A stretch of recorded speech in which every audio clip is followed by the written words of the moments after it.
Hi, my name is Sean Borman, and in my experiment, I attempted to measure air pollution using a homemade optical scatterometer, which is a device that measures pollution. My hypothesis is that a cell phone and a laser pointer are sensitive enough to detect the relative amount of pollution in the air consistently and accurately. So why does this matter? Air pollution from factories, forest fires, and other sources is and always will be a big problem, especially in poor and developing countries. This is a map of all the recent forest fires, and this is a picture of air pollution in Beijing, so it is a real problem.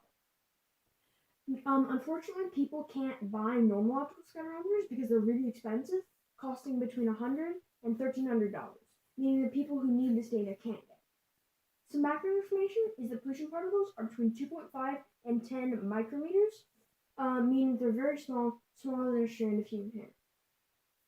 An example of an unsafe level of pollution will be 35.7 micrograms per cubic meter, assuming that the particles are 2.5 micrometers. So a normal optical scatterometer works by drawing in an air sample with dust particles into a chamber with a laser shining through it. Then the dust particles reflect the laser into a light sensor, and from that data, the light sensor can tell how many particles are in the air. So I made my own. For the laser, I used a laser pointer. For a fan, I used an old computer fan. And for a light sensor, I use a phone. All these materials cost less than $7, and even if a phone is more expensive, a lot of people have already invested in one, and they're very common. And then to control the amount of dust particles, I use flour, because their particles are less than 10 micrometers, meaning they're about the same size as dust particles. So my method for this was I turned on the laser in the fan, then I measured out my amount of flour, I turned off the lights, put in the flour, and then took a picture. The resulting picture looks something like this. This is an example with 1.5 grams of flour, which is a lot, but it makes a clear laser, so it's easy to see. So after this, I wrote a custom Python program, which loads the picture into a matrix, which is a series of numbers. Then it takes out the red and blue pixels to get rid of some error, and then it sums all the rows in the image. So this graph up there would be the max brightness level for each row, and you can see that where the laser is, the max brightness spikes, which would mean that we're getting good data.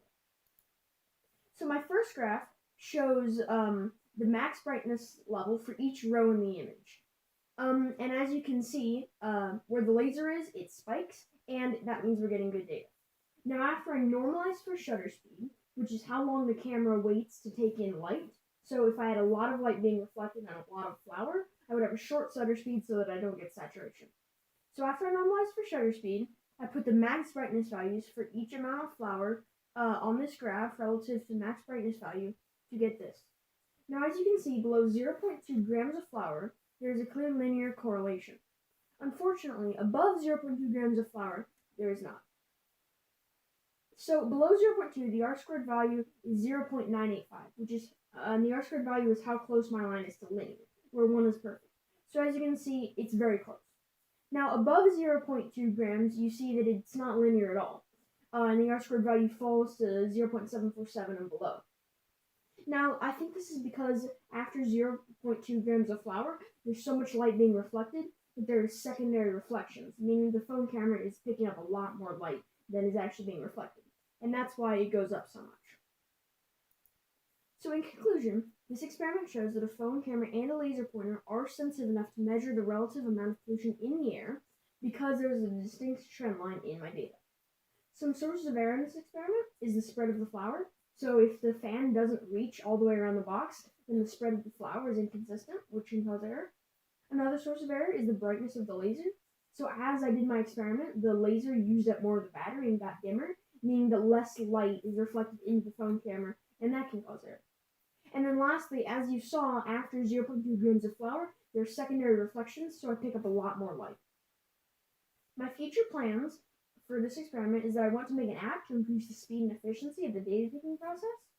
I want to perform future experiments with a calibrated optical scatterometer so that I can convert my maximum brightness value to micrograms per cubic meter.